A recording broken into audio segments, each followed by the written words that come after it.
আসসালামু আলাইকুম প্রিয় দর্শক, অন্যমঞ্চের আলাপ চাইতে আপনাদের সকলকে আমন্ত্রণ জানাচ্ছি। আজকে যে বিষয়টি নিয়ে কথা বলবো সেটা হচ্ছে শিলিগুড়ি করিডোর বা চিকেন স্নেক বলে যার পরিচিতি, এই পরিচিতিটা অবশ্য খুব বেশি দিন আগের নয়। আপনারা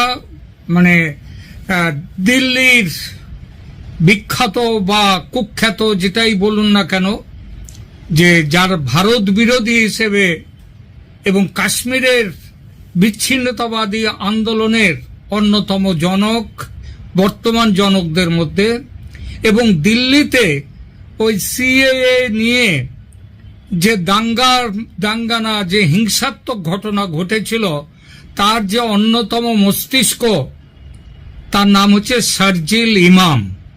সেই শারজিল ইমাম একটা জায়গায় তিনি প্রথম, যেটার নাম শিলিগুড়ি করিডোর, সেইটার নাম তিনি প্রথম উচ্চারণ করেছিলেন চিকেন স্নেক হিসেবে। চিকেন স্নেক কেন? কারণ চিকেন স্নেক মানে মুরগির গলা, মুরগির নিচের দিক শরীরের গলার তুলনায় অনেকটা বড়, আবার মাথার দিকটাও বেশ কিছুটা বড় আছে, গলার মতো অত ছোট্ট নয়। তো তিনি বলেছিলেন ভারতের একটা এরকম মুরগির গলা আছে যেটা কেটে দিলে ভারতের একটা বড় অংশ বিচ্ছিন্ন হয়ে যাবে।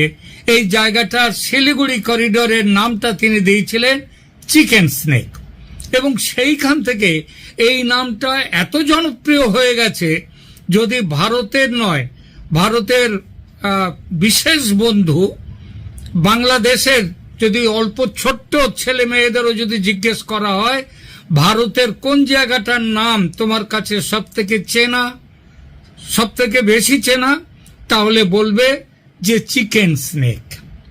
তো এই চিকেন স্নেক নিয়ে আজকের একটু ছোট্ট আলোচনা করব। আলোচনাটা এই জন্যেই, শারজিল ইমাম বলেছিলেন চিকেন স্নেকের গলাটা চওড়া হচ্ছে মাত্র 22 কিলোমিটার, 20 থেকে 22 কিলোমিটার, কিছু কিছু জায়গায় 22-এরও কম, 20 থেকে 22। এই গলাটা যদি কেটে দেয়া হয় তাহলে ভারতের পূর্ব উত্তরের 7 সিস্টার্স এবং সিকিম এবং তার সঙ্গে দার্জিলিং পর্যন্ত, শিলিগুড়ি দার্জিলিং, এরা সব বিচ্ছিন্ন হয়ে যাবে। মুরগির গলাটা কেবল কাটার দরকার।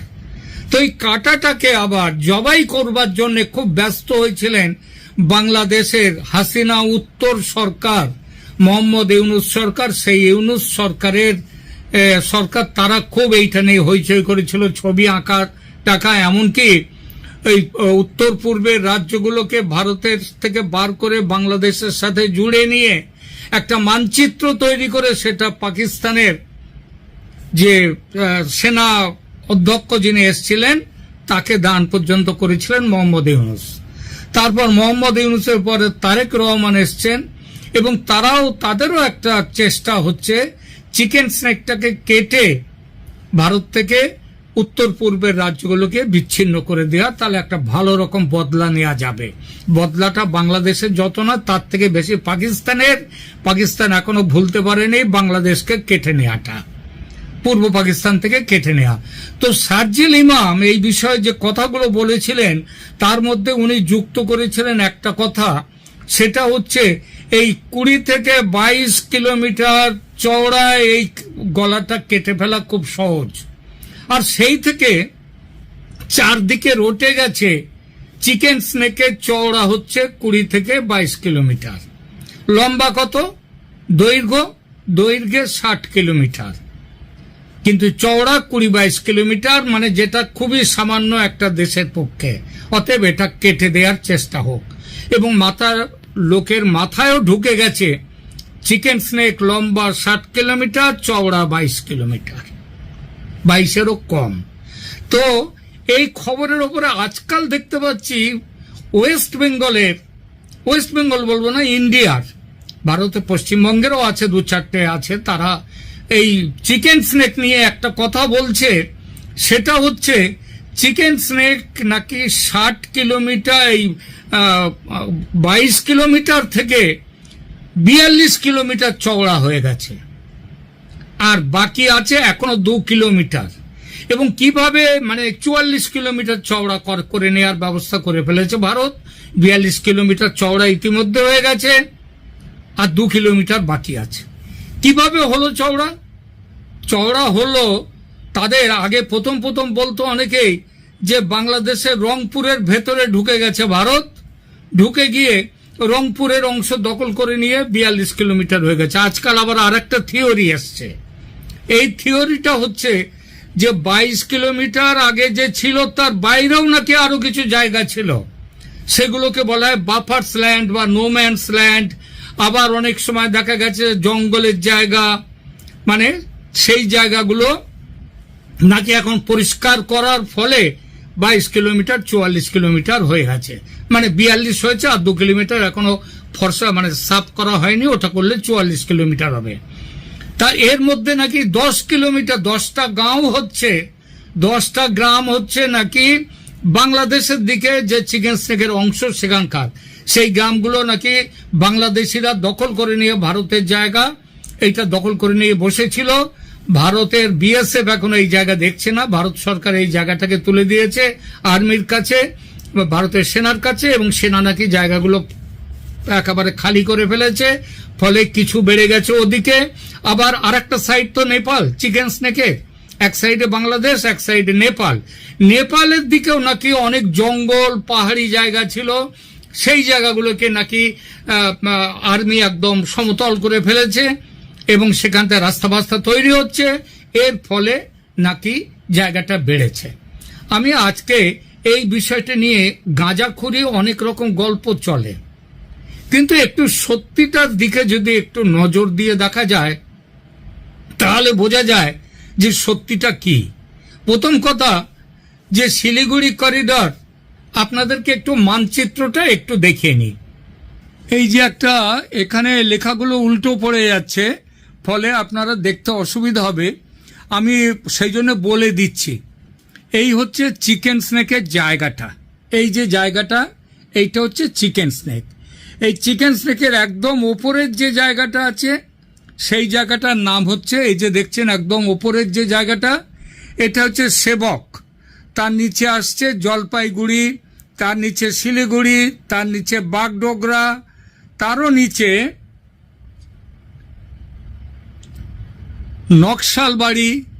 নকশালবাড়ি আছে, তারও নিচে ফাঁসি দেয়া, তার নিচে পানি ট্যাঙ্কি। এই যে জায়গাটা, এই জায়গাটা টোটাল ওপর থেকে নিচে অবধি এই জায়গাটার দৈর্ঘ্য হলো প্রায় 60 কিলোমিটার। কিন্তু চওড়াটা কি সব জায়গায় 22 কিলোমিটার বা 20 কিলোমিটার? একদম নয়। এটা কোনো ইউনিফর্ম জমা এইটা যে চওড়া তা নয়। দেখুন কোনটা কতটা চওড়া। দেখুন জলপাইগুড়ির দিক, আমি ওপর থেকে নিচের দিকে নামি, জলপাইগুড়ির দিকে সেবক থেকে জলপাইগুড়ি পর্যন্ত এই জায়গাটা হচ্ছে 35 থেকে 40 কিলোমিটার চওড়া। কতটা চওড়া? 35 থেকে 40 কিলোমিটার। আর এই জায়গাটা লম্বা কতটা? 12 কিলোমিটার। তারপরে আপনার বাগডোগরা থেকে শিলিগুড়ি এই অঞ্চলটা চওড়া কতটা? চিকেন স্নেকের চওড়াটা কতটা? 25 থেকে 30 কিলোমিটার। আর এর দৈর্ঘ্য সেটা কত? 10 কিলোমিটার। তারপরে আসছে সেবক থেকে বাগডোগরা থেকে শিলিগুড়ি এলাম। এবার শিলিগুড়ির যে পানি ট্যাঙ্কি সেখান থেকে ফাঁসি দেওয়া পর্যন্ত এটার চওড়া কতটা? 30 থেকে 35 কিলোমিটার। আর এটার দৈর্ঘ্য কতটা? 8 কিলোমিটার। তারপরে আসছে পরেরটা ফাঁসি দেওয়া থেকে নকশালবাড়ি, এইটা হচ্ছে সব থেকে সরু জায়গা, চওড়া সব থেকে কম, সেটা কত? 20 থেকে 22 কিলোমিটার এর চওড়া। আর এর যেটা হচ্ছে নকশালবাড়ি 20 থেকে, এটার কতটা? এটার দৈর্ঘ্য কতটা? দৈর্ঘ্য হচ্ছে ফাঁসি দেওয়া থেকে নকশালবাড়ি, এটার দৈর্ঘ্য হচ্ছে 3 কিলোমিটার। আমি একটু ভুল করে ফেলেছি, আবার আমি বলে যাই। যে আপনার সেবক, একটা ওপর থেকে নিচে নামুন, সেবক থেকে জলপাইগুড়ি 35 থেকে 40 কিলোমিটার এখানকার চওড়া চিকেন স্নেক। আর এটা লম্বা কতটা? 10 কিলোমিটার। বাগডোগরা থেকে শিলিগুড়ি এটা চওড়া কতটা? 25 থেকে 30 কিলোমিটার। আর দৈর্ঘ্য কতটা? 10 কিলোমিটার। তারপরে পানি ট্যাঙ্কি থেকে ফাঁসি দেয়া এটার চওড়া কতটা? 30 থেকে 35 কিলোমিটার চিকেন স্নেক এখানে চওড়া। আর এর দৈর্ঘ্য কতটা? আবার 10 কিলোমিটার। এরপরে আসছে সব থেকে সরু যে জায়গাটা, সেটা কোনটা? ফাঁসি দেয়া থেকে নকশালবাড়ি, এটার কতটা চওড়া? 20 থেকে 22 কিলোমিটার। লম্বা কতটা? লম্বা হচ্ছে 8 কিলোমিটার। সব থেকে কম এলাকা 60 কিলোমিটার মোট জায়গা, তার মাত্র 8 কিলোমিটার হচ্ছে এই 20 থেকে 22 কিলোমিটার চওড়া। আর তারপরে আসছে, তার নিচে নামছে নকশালবাড়ির থেকে, নকশালবাড়ির ওই অঞ্চলটা, ওখানটায় কতটা? 20 থেকে 30 থেকে 35 কিলোমিটার চওড়া। আর এটার দৈর্ঘ্য কতটা? দৈর্ঘ্য হচ্ছে এটার 10 কিলোমিটার। আর একদম নিচে বিহারের যে কিষানগঞ্জের দিক, সেখানটায় চওড়া কতটা? 38 থেকে 42 কিলোমিটার চওড়া। তাহলে এইবার আপনি বলুন, 60 কিলোমিটারের মধ্যে যে মোট দৈর্ঘ্য, তার মধ্যে বেশিরভাগ জায়গা মানে 35 থেকে 30 থেকে যদি 42 কিলোমিটার অবধি যদি আমি ধরি, তাহলে মাত্র 8 কিলোমিটার ছাড়া, মানে 52 কিলোমিটার দৈর্ঘ্য চিকেন স্নেকের, সেটা 30 থেকে 42 কিলোমিটার চওড়া। আর গল্পটা কি চলে বাজারে? 22 কিলোমিটার চওড়া, যেন এখানে মেপে জোকে 22 কিলোমিটার করে দেখানো হয়েছে। তো এই হচ্ছে গল্পটা। এইবার কি করেছে? হ্যাঁ, কিছুটা এলাকা সেখানে বাংলাদেশিরা তারা এসে দখল করে তারা বসেছিল, তাদেরকে সেখানে আর্মি মেরে তাড়িয়ে দিয়েছে, তারা জায়গাটা ফাঁকা। আবার নেপালের দিকের যে অংশটা বেশ কিছুটা জঙ্গল ছিল, সেই জঙ্গলটা সাফা হয়ে গেছে। এর ফলে আগে যেটা খালি জায়গা যেমন ছিল, যেটা রাস্তা, সেইটা আরো প্রশস্ত হয়ে গেছে। তার জন্য বাজারে এত গল্প আসছে। তাহলে কি দেখা গেল? দেখা গেল বাংলাদেশ থেকে 1 ইঞ্চি জমি ভারত নেয়নি। আবার ওদিকে নেপালের দিক থেকেও 1 ইঞ্চি জমি ভারত তার নিজের মধ্যে নেয়নি। না নিয়েও জায়গাটা ওই একটুখানি 8 কিলোমিটার বাদ দিয়ে বাকি 52 কিলোমিটার জায়গা, সেটা 30 থেকে 42 কিলোমিটার চওড়া হয়ে গেছে। আর এটা নিয়ে বিভিন্ন সব নানা রকমের গল্প বাজারে চলে আসছে, যে বাংলাদেশের অংশ দখল করে ফেলেছে রংপুরের। কেউ আবার বলছে নেপালের ভেতরে ঢুকে গেছে, নেপালের ভেতরে ঢুকে গেছে। নেপাল একটা কথা বলেছে যে নেপালের ভেতরে ঢুকে গেছে? একটাও কথা বলেনি। যেটা লিপুয়া লেক ইত্যাদি জায়গা নিয়ে যে কথাটা চলছে, সেটা পুরনো একটা বিবাদ চলছে। সেখানে নেপালের কিছু অংশে যেমন ভারত ঢুকে গেছে, ভারতের কিছু অংশে নেপাল ঢুকে আছে, সেটা এই এলাকাতে নয়। তাহলে আমরা কি দেখলাম? আমরা দেখলাম যে জিনিসটা সেটা হচ্ছে যে ভারত একটিও গুলি না চালিয়ে, একটু ঝগড়া না করে, তার একটুখানি অংশ বাকি রেখে বাকি অংশ 32 থেকে 42 কিলোমিটার চওড়া হয়ে গেছে চিকেন স্নেকের। চিকেন স্নেক তার মানে এখন আর চিকেন স্নেক নেই। চিকেন স্নেক এখন এলিফ্যান্ট স্নেক হয়নি, কিন্তু চিকেনের নেক নয়, সেটা অন্য কিছুর, অন্তত এলিফ্যান্ট কিংবা এলিফ্যান্টের নেক হয়নি, কিন্তু সেটা বাঘের গলা হয়ে গেছে, কিংবা তার থেকেও বড় কোনো জীবের গলা হয়ে গেছে। তাহলে এইবার আপনি বলুন যে যারা এই ধরনের কথা বলছে, সে ভারতেরও অনেকে আছে। যেমন আমি একটা কথা বলছি, NMF, N for new Delhi, M for Mumbai, আর F ফর ফাদার। এই যে এফ নিউজ বলে একটি নিউজ সংস্থা, তারা এটা দিয়ে যাচ্ছে। তারা একটা বড় একটা প্রতিবেদন করেছে। এক অনুপম মিশ্রা, তিনি খুব বড় একজন আলোচক, সমালোচক, তিনি তার ঘুমটা আয়না বলে তার নিজের একটা প্রোগ্রাম আছে, সেখানে ওই একই কথা বলে যাচ্ছেন যে চিকেন স্নেকের দুপাশে ভারত জায়গা দখল করে নিয়েছে। শুনুন, নেপালের সাথে কেউ বলছেন দখল করেছে, কেউ বলছে এদের মধ্যে চুক্তি হয়ে গেছে নাকি যে এই জায়গাটা তারা ভারতকে দিয়ে দেবে, বিনিময়ে ভারত অন্য দিক থেকে নিয়ে নেবে। এটা যেমন বাংলাদেশের ব্যাপারে আমি নিজেও এর আগে একটা কথায় একটা এপিসোডে বলেছিলাম যে চিকেন স্নেক বড় করতে গেলে রংপুরের কিছু এলাকা কিংবা সেটা রংপুরের সাথে ভারতের অন্য দিক থেকে কোনো এলাকা দিয়ে তাহলে এই জায়গাটা নিয়ে নেওয়া যায় বিনিময়। এটা ইতিহাসে অন্য দেশেও হয়েছে। এটা বাংলাদেশের ক্ষেত্রে হতে পারে, কারণ বাংলাদেশের যে সংবিধান সেখানে এর কোনো বাধা নেই। কিন্তু আবার এই জিনিসটা নেপালে সেটা হতে পারে না, কারণ নেপালের সংবিধানে ঘোরতর বাধা আছে, 2/3 মেজরিটি ইত্যাদির কথা আছে, সেখানকার সংসদে পাশ করাতে হবে।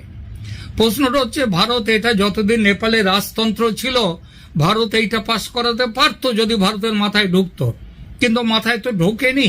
আর অ্যাকচুয়ালি ভারতের দরকারও পড়েনি। দরকারটা কেন পড়বে?